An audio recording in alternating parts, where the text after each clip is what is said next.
안녕하세요. 오늘은 조금 일요일이고 해서 제 나름대로 천국과 구원이란 제목으로 한번 아이스튜디오를 이용해서 목사님 말씀 비슷하게 한번 그 목회에 우리가 어떻게 이런 내용들을 사용할 수 있는가에 대한 이야기를 들려보고자 합니다. 지금 저는 그 배경을 이렇게 이제 우주, 천지 창조, 마치 달나라에서 지구를 보는 것처럼 되기도 했는데, 저 그 스크린에 한번 그 여러 가지 형태를 아이스튜디오에서 이제 바꿔놓으면 이렇게 편안한 공간에서 천지 창조 이야기를 하는 것처럼 할 수도 있고, 또 이렇게 비디오 월이죠. 이렇게 바꾸어서 우리가 요즘 그 JTBC나 여러 방송국에서 하는 것처럼 비디오 월 느낌을 바꿀 수도 있습니다.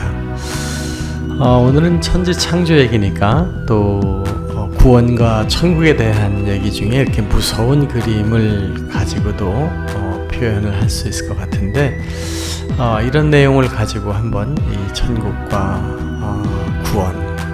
구원을 위한 천국, 지금 저도 이제 나이도 들고 해서 이 제목이 결코 남일 같지 않기 때문에 제 나름대로 한번 말씀을 드려보겠습니다. 이것은 철저히 제 개인에 대한 내용이기 때문에 전혀 목사님이나 또 신학에 계신 분들의 혹시라도 틀린 것이 있으면 조언과 또 여러분들의 많은 말씀 오픈해서 경청하도록 하겠습니다.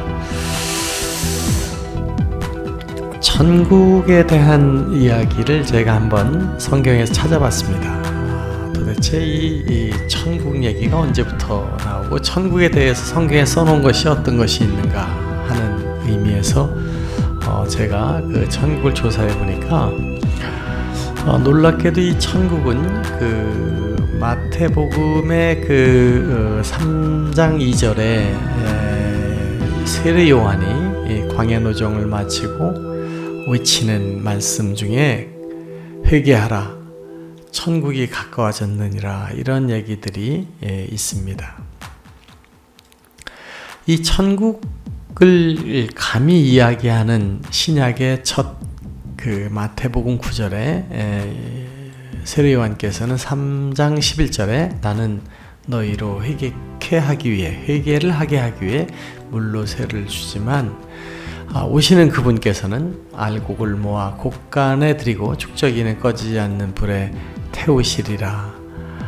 이렇게 그 광야에서 외치실 때에 13절에 이때 예수께서 갈릴리로부터 요단강에 이르러 요한에게 세례를 받으러 하신대, 이렇게 기술이 되어져 있습니다.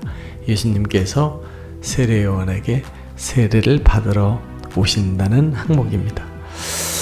예수님은 여기 있는 것처럼 회개를 하기 위한 세례, 구원을 받기 위한 세례가 과연 필요하신지 모르지만 어찌됐든 예수님은 이 시점에 세례를 받으러 오시고, 그때 예수께서 갈릴리 나사렛로부터 와서 요단강에 세례를 받으시고 곧 물에서 올라오실 때 하늘에 갈라진 짐과 성령이 비둘기같이 내려오심을 보시더라. 하늘로부터 소리가 나기를 너는 내 사랑하는 아들이라, 내가 너를 기뻐하노라 하시리라. 이렇게 커다란 이벤트가 발생하게 됩니다. 물론 예수께서 세례 요한으로부터 세례를 받는다. 어떻게 보면은 이상한 일이지만 천국 실현을 위한 과정의 중요한 이벤트로 우리는 이런 내용이 있는 것을 주시하게 됩니다. 이때 세례 요한에 대해서 예수님이 말씀하신 부분을 한번 찾아봤습니다. 그때 세례 요한은 세례를 주고 나서 요한의 제자들이 예수님의 여러 가지 이적 행사를 보며 고하기를 제자를 불러서 예수님한테 보내가지고 그이가 당신이오니까 우리가 다른 일을 기다리까 하라 하매 예수님께서는 그 답변을 내가 이렇게 안진뱅이를 병을 낫게 하고 하는 것을 가서 고하라 하면서 예수께서는 누가복음 7장에 28절에 너희에게 말하니 여자가 낳은 자 중에 요한보다 큰 이가 없지만 하늘의 나라에서는 극히 작은 자라도 그보다 큰 이라 하는 말씀에 섭섭한 언급을 하고 그 후 바로 마가복음에 보면 세례 요한을 머리를 잘라 헤롯 왕 딸의 생일 잔치 선물로 주게 되는 비참함을 맞게 되고 있습니다. 이 이벤트는 천국을 이야기한 세례 요한에게 일어난 일입니다. 예수께서는 세례 요한이 잡히기 전에 바로 이 세례를 받은 후 광야에 가서 금식을 하고 사탄의 시험을 받고 제자를 찾으러 다니시게 됩니다. 즉 세례 요한의 세례를 받은 이후 예수께서는 세례 요한의 무리들과 제자들과 결별을 하시고 홀로서 광야로 가셔서 여기에 성령께서 이끌어서 마귀에게 시험을 받으러 간다는 내용이 있습니다. 성령은 예수를 욥이 사탄의 시험을 받듯이 사탄에게 가서 시험을 받게 하십니다. 그리고 40일을 밤낮으로 금식한 후에 사탄의 유혹을 뿌리치고 본격적인 예수의 복음 전파가 시작됩니다. 즉 세례 요한이 광야에서 금식과 곧 고행을 하시고 천국 세례 복음을 전파한 것처럼 같은 과정을 예수께서 세례를 받은 이후 세례 요한이 해야 되는 광야 노정과 또 사탄의 유혹을 이기고 이제 복음을 전파하는 똑같은 세례 요한이 했던 것과 마찬가지로 회개하라 천국이 가까워졌느니라 이렇게 말씀을 하고 있는 것입니다. 그리고 나서 바로 예수는 해변을 두루 다니시다가 18절에 베드로라 하는 사람을 만나 나를 따라오너라 하면서 아무도 없는 제자들을 이제 하나하나 만들어서 세례 요한이 쌓아놨던 업적에 전혀 관계없이 예수님께서 그 노정을 시작하게 되는 이야기가 전개됩니다. 이 내용에서 우리는 이 지구촌의 천국을 언급한 최초의 세례 요한과 예수님의 일이 시작이 되고 예수님께서는 천국을 만들기 위한 본격적인 복음 전파로 우리가 잘 아는 여러 가지 사랑의 복음을 전파하기 시작하는 것입니다. 예수님께서는 사람들이 죄송합니다. 하느님에게 주 기도문 아주 중요한 이런 식으로 기도를 해라 하면서 한 말에 마태복음 6장 9절에 너희는 이렇게 기도하라 하늘에 계신 우리 아버지여 이름이 거룩히 여김을 받으시며 나라가 임하옵시며 뜻이 하늘에서 이룬 것 같이 땅에서도 이루어지소서.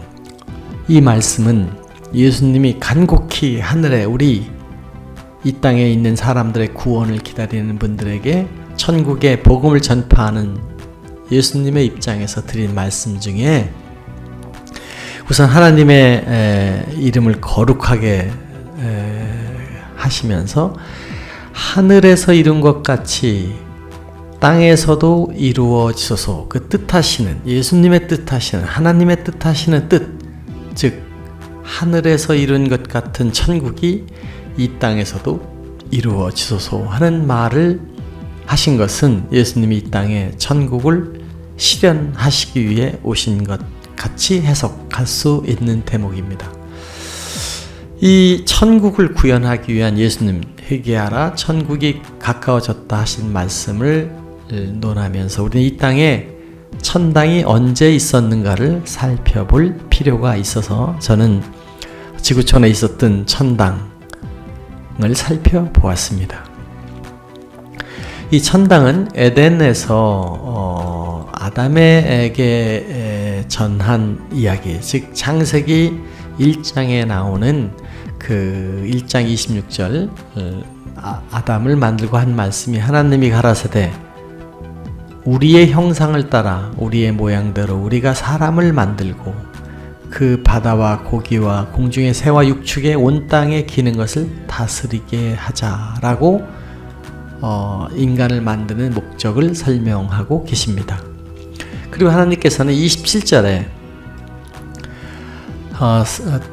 하나님 형상대로 창조하시되 남자와 여자를 만드시고 28절에서 그들에게 복을 주시며, 여기 복이라는 말이 있습니다. 그들에게 이르시되 생육하고 번성하고 땅에 충만하라 이렇게 말씀하십니다. 땅을 정복하고 바다와 고기와 공중의 새와 땅에 움직이는 모든 생물을 다스리라 하신 것을 하나님께서는 타락 이전 아담에게 축복으로 말씀을 하십니다.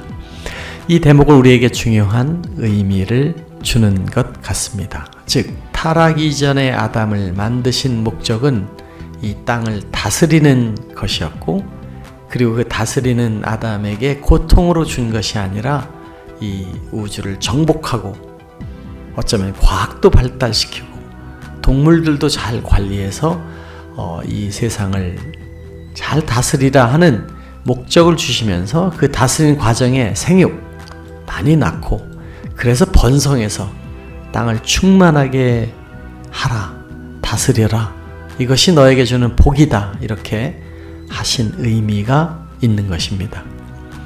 여러분, 예수님께서는 2000년 전에 전혀 과학도 또 여러 가지 예술도 없었던 시절에 와서 천국을 보시면서 회개를 명하셨습니다. 그리고 그 예수님이 십자가 또 세례 요한과 함께 하지 못한 과정에 여러 가지 어려움을 거치면서 중세라는 시대를 지나고 시간이 2000년 동안 지난 지금 우리는 어쩌면 풍요로운 시대를 맞이하고 새로운 과학의 4차 산업혁명과 같은 여러 가지 시대적인 환경을 맞이하고 있는 지금 어쩌면 그 회개하라 때가 가까워졌다는 것이 예수님의 복음의 역사, 중세를 거쳐 여러 가지 문제는 있었지만 지금 그 예수 나라들이 중세에 있었던 유럽이 과학을 발달시키고 그 과학을 발달시킨 토대하에 민주주의가 어쩌면 나온 것 같기도 하고, 그래서 지금 우리는 아마도 이 풍요로운 4차 산업혁명의 일부를 만끽하게 되었는지도 모르겠습니다. 저는 이 내용에 대해 자세한 것은 모르지만 중요한 것은 여기 창세기에 복을 주시며 그들에게 말해 땅을 정복하고 바다의 고기와 생물을 다스리라 하신 부분은 중요한 천국에서의 아담의 미션을 의미하고 있다고 저는 생각을 합니다. 즉 타락을 안 한 아담이 해야 될 일은 이 동물들과 함께 지내면서 다스리면서 세상을 번성하게 하는 미션이 복으로 주어졌다는 사실인 것입니다. 여기 저는 이 커다란 그 가든 오브 에든이라는 패러다이스 그림을 구글에서 받아서 넣어봤습니다. 아마 이 패러다이스를 설명하는 것처럼 어려운 것은 어쩌면 없는지도 모르겠습니다만, 이 그림에 보면 여기 그 여러 동물들과 함께 아마도 아담이겠죠. 아담이 즐거운 천국 생활을 하는 것처럼 보이고 있습니다. 여러분이 천국에 가면 이런 생활을 하라고 그러면 지금과 비교해서 과연 거기 가려고 하는 사람이 얼마나 될까요? 어쩌면 지금 이 세상이 이렇게 표시된 패러다이스보다 더 좋은 환경을 갖고 있는지도 모르겠습니다. 그런데 이 에덴 동산 이후에 같은 내용이 노아의 시절에도 언급이 되었습니다.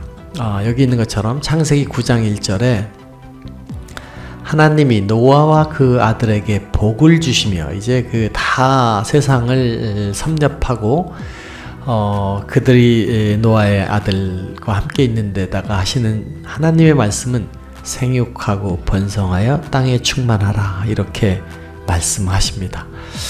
이 창세기 6장에는 의로운 자 노아가 있으니 하나님이 걱정하시는 지구촌 타락 이후의 세상을 보면서 걱정하시다가 의로운 노아를 보고 방주를 짓게 하고 그리고 다 세상을 이렇게 하시고서 새로운 역사를 출발하는 아담처럼 그때 구원을 받은 건지는 잘 모르지만 예수님이 통한 그 구원은 아니었지만 어쨌든 노아를 통해서 같은 이야기 너희들은 생육하고 번성해서 만물에 충만하라 이런 말씀을 하시게 됩니다.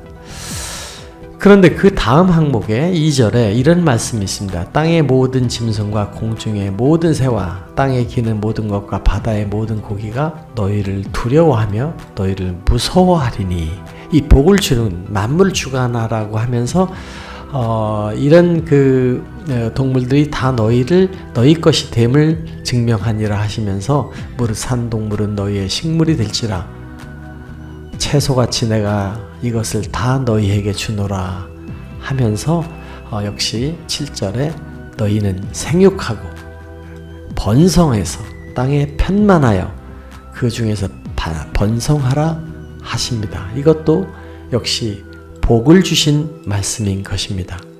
우리가 혹시 이 내용을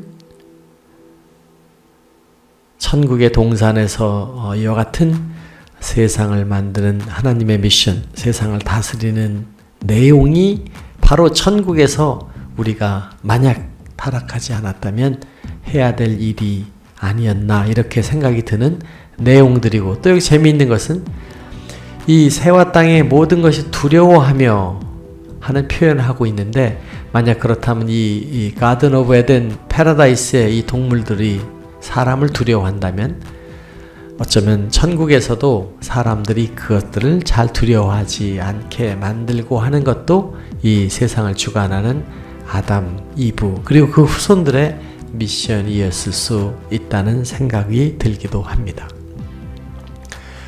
우리는 이런 그 타락된 그 이후 어찌됐든 노아도 다시 문제가 생기고 인류의 역사는 이제 처절한 전쟁의 역사로 전개가 되면서 구원에 대한 이야기가 시작이 되는데 구원을 구역에서 찾아보면 한 번도 아브라함 때도 또 이삭에서도 없고 오직 다윗의 시편에 보면 다윗이 너무 괴로웠던 것 같습니다. 원수가 활발하고 강하고 무리에게 나를 미워하고 악으로 선을 갚는 자들이 내가 선을 쫓는 연고로 나를 대적한다. 너무 억울한 거죠. 착하게 하는데 나를 대적한다. 저도 이런 특수부 조사를 2번이나 이상하게 같은 이런 일들이 있어서 어려움이 있었는데 이런 일들이 발생하는 세상이 있습니다. 여호와여 나를 버리지 마소서 나의 하나님이셔 나를 멀리하지 마소서 속히 나를 도우소서 나의 구원이시여 하는 구원의 단어가 다윗의 시편에 절박한 심정으로 하나님께 기도한 부분이 있는데 이 구원은 우리가 지금 이야기하는 구원과 다소 다른 내용이 되는 것을 알 수 있습니다. 그런데 예수님의 복음을 통한 천국의 실현, 천국이 다가온 거에 대한 예수의 천국 실현 전략은 어찌 보면 사랑을 기반으로 하고 있습니다.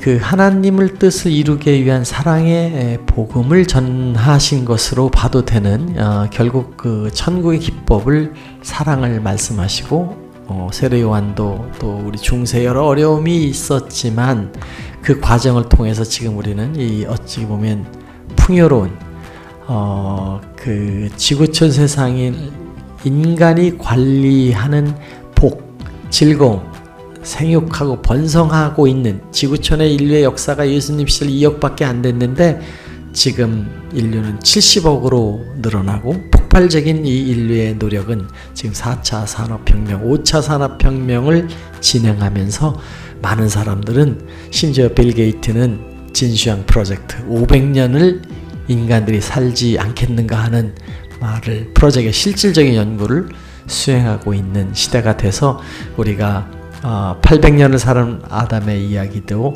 어쩌면 과학적으로 틀린 게 아닐지도 모를 그런 이야기들이 되고 있는 것입니다. 우리는 지금 예수님이 이 땅에 하늘의 뜻을 이루기 위해 바라심을 위해 이 땅에 주기도문에 있는 것처럼 하늘의 뜻이 이 땅에서도 이루어지기를 바라는 예수님의 그 말씀이 요한 복음에 나오듯이 하늘의 천년이 이 땅의 천년이 하늘의 하루처럼 아마 예수님께서는 곧 오신다는 말씀이 지금 우리 시대 또 앞으로 다가올 더 빠른 발전에 가속된 시대를 이야기하고 있는 것은 아닌가 하는 생각이 듭니다. 여러분, 과학도 문화도 예술도 다 하나님이 만들어 놓은 이야기들을 나눈다고 보면 우리는 창세기에 말씀하신 복, 하나님께서 우리 인간들에게 정말 아름다운 세상의 과학 발달, 문화 발달도 다 어쩌면은 축복으로 하신 내용일 수 있다는 생각이 들기도 합니다. 여러분, 이제 우리가 이러한 그 새로운 시대가 맞이한 지금 과연 이 문화를 창출하고 이 과학을 발전시키는 데에 기독교와 예수님의 역할은 어떠한 것이었는가를 살펴보면 정말 그 무섭고 잔인한 다윗 시대의 이야기와 같은 처절한 인류의 역사에 예수님은 사랑을 전파하시고 그리고 그 문화를 중세를 거쳐서 민주주의를 탄생시키는데 커다란 역할을 한 것을 우리는 부인할 수 없을 것입니다. 저는 이러한 의미에서 예수님의 사랑과 기독교의 미션에 대한 생각을 다시 한번 드리면서 부족한 기독교인으로서 저희 다림의 로고를 만드는 것이었습니다. 다림은 이렇게 에덴 동산 한가운데 사람의 마음속 한가운데 선악과 나무가 있고 그 생육하고 번성하는 역사가 급격히 변화되는 역사의 변화가 수천 년의 성경 역사 동안 있었던 일들이 지금 일어나고 있는 이렇게 소리 없이 찾아오는 역사의 변화 4세대, 5세대의 변화들이 그림을 그리면서 저는 다림의 로고를 한때 크리스찬의 입장에서 사업을 할 때 이렇게 마음속 한가운데 따먹고 싶은 열매를 따먹지 말면서 따먹고 싶은 열매를 위해 노력하는 역사 발전에 기여하는 하나님의 뜻을 생각하는 의미로 맞든 틀리든 그러한 생각의 내용으로 회사를 만들어 보기도 했습니다. 여러분의 많은 이 인스펙션과 또 함께 우리가 아름다운 세상을 만드는 의미를 오늘 일요일 주일을 맞이해서 두서없는 말로 저희 아이스튜디오를 통한 복음의 방식을 설명하는 기술도 설명할 겸 또 이런 것이 다 제가 만든 것이 아니라 어찌 보면은 창세부터 이런 과학들은 이미 하나님께서 미리 만들어 놓으시고 아담 이브에게 세상을 주관하라. 그 주관하기 위해서 혼자 안 되니까 생육해라. 그리고 그들이 잘 교육하고 번성해서 그런 세상을 가게 하던 그런 내용이 아니었나 이런 의미로 오늘 이야기를 들려보았습니다. 감사합니다.